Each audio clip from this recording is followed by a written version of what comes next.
கடன் கொடுக்கும்போது இவர் கொடுப்பாரா இப்போ ஒருத்தர் உங்ககிட்ட கடன் கேட்குறாரு. உடனே நீங்கள் என்ன நினைப்பீங்க? இவர் கொடுப்பாரா மாட்டாரா, இவரை பற்றி தெரியாது. இதுக்கு முன்னாடி இவர் நம்மகிட்ட கடன் கேட்கல, இப்போ கேட்டிருக்காரு. இவர் கொடுப்பாரா மாட்டாரா என்பதை தெரிந்து கொள்வதற்காக, பரிசோதிப்பதற்காக நீ கடன் கொடுக்காதீங்க. அந்த பரிசோதனைக்கு அவர் கொடுக்கலன்னா அப்போ என்ன ஆகும்?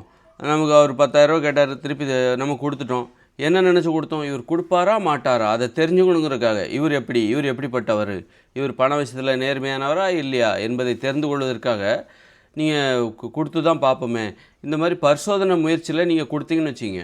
சப்போஸ் கொடுக்கலன்னா இப்போ உங்களுக்கு 10,000 லாஸ். அப்போ நீங்கள் ஒரு பரிசோதனைக்காக இந்த மாதிரி பரிசோதனை பண்ணிக்கிட்டேன்னு. ஏன்னா நம்ம தினமும் பல பேரை பார்க்குறோம், தினமும் புதிய புதிய மனிதர்களை பார்த்து கொண்டே இருக்கிறோம்.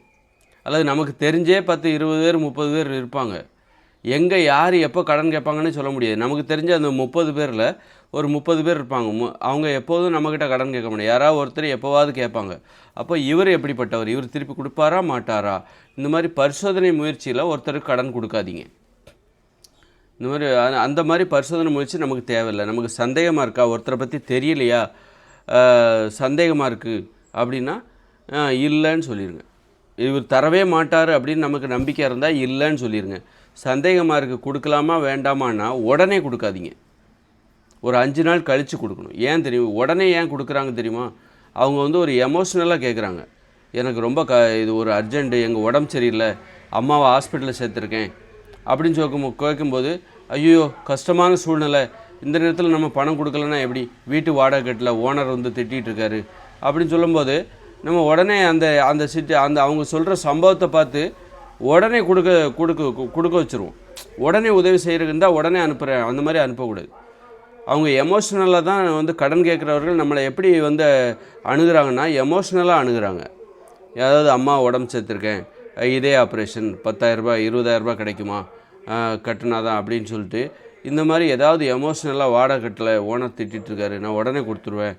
இந்த மாதிரி கல்யாணம் வச்சுருக்கேன், எப்படி நடத்துகிறேன்னு தெரில, வீடு கட்டியிருக்கேன், பண்ணாதான் ஏதாவது எமோஷ்னலாக போகும்போது அந்த நேரத்தில் நீங்கள் உடனே அந்த உணர்ச்சிக்கு வழிபடாமல் எப்போவுமே ஒரு வழக்கத்தை இந்த மாதிரி அதாவது கொடுத்தா திருப்பி கொடுப்பாங்க. அவங்க சோர்ஸ் இருக்கான்னு நல்லா பார்த்துக்கணும்.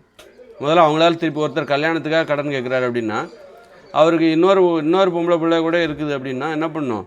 இவருக்கு திருப்பி கொடுப்பாரா மாட்டாரா? எப்படி திருப்பி கொடுப்பாரு? இந்த கல்யாணம் முடிஞ்சதுன்னா அப்புறம் அந்த பொண்ணுக்கு தொடர்ந்து சீர்வரிசெல்லாம் பண்ணிகிட்டு இருப்பார். திரும்ப ஒரு பொண்ணுக்கும் இருக்கும், அந்த பொண்ணுக்கும் அவர் கல்யாணம் நடத்தணும். அவரால் எப்படி நம்மக்கிட்ட 50,000 கடன் கேட்குறாரு, 1 லட்சம் கேட்குறாரு, எப்படி நம்மளால் அவரால் திருப்பி தர முடியும்? முடியாது அப்படின்னா கண்டிப்பாக கொடுக்கக்கூடாது. முடியாதுன்னா கொடுக்காதீங்க. யாருக்கு சந்தேகமாக இருக்குதோ அவங்கள ஒரு 5 நாள் கழித்து நான் தரேன்னு சொல்லணும். யார் மேலே உங்களுக்கு சந்தேகம் இருக்கோ, இவங்க தருவாங்களா மாட்டாங்களா அப்படின்னு சந்தேகம் இருக்கோ, அவங்ககிட்ட நீங்கள் 5 நாள் கழித்து நான் தரேன் அப்படி சொல்லணும். இந்த மாதிரி கடன் கொடுப்பது அப்போ 5 நாளில் நீங்கள் ஒரு உடனே கொடுக்குறீங்கன்னா நீங்கள் உடனே உணர்ச்சிவசப்படுறீங்கன்னு அர்த்தம். அதனால் உணர்ச்சிவசப்படுற அந்த நேரத்தில் நீங்கள் தப்பு பண்ணுவீங்க. அப்போ பின்னாடி தான் யோசிப்பீங்க, அடடா தெரியாமல் கொடுத்து தொலைச்சிட்டேனே அப்படின்னு சொல்லிட்டு. அதனால் 5 நாள் கழித்து அந்த நேரத்தில் இருந்த எமோஷ்னல் ஒரு 5 நாள் கழித்து இருக்காது உங்களுக்கு. எமோஷ்னல் இல்லாமல் வெறும் அறிவு வயப்பட்டு கொடுக்கலாமா வேண்டாமா யோசித்து அவரை பற்றி யாருக்கு கொடுக்கணுமோ அவரை பற்றி கேளுங்க. 4 பேர் இந்த மாதிரி கடன் கேட்குறாரு இல்லையா, கொடுக்கவா வேண்டாமா, இல்லைன்னு சொன்னாலும் ஒன்றும் பிரச்சனை இல்லை, நம்மகிட்ட இல்லைன்னா அவர் இன்னொருத்தட்ட வாங்க போகிறாரு அப்படின்னு சொல்லிட்டு உங்களுக்கு சந்தேகமாக இருந்தால் இல்லைன்னு சொல்லிடுங்க. அவர் திருப்பி தருவாரா மாட்டாரா என்பது உங்களுக்கு சந்தேகமாகவே இருக்கிறது என்றால் இல்லை என்று சொல்லிவிடுவீங்கள். வெறும் பரிசோதனைக்காக இவர் கொடுப்பாரா மாட்டாரா அப்படின்னு சொல்லிட்டு பரிசோதனை பண்ணுறதுக்காக கொடுத்து தொலைக்காதீங்க.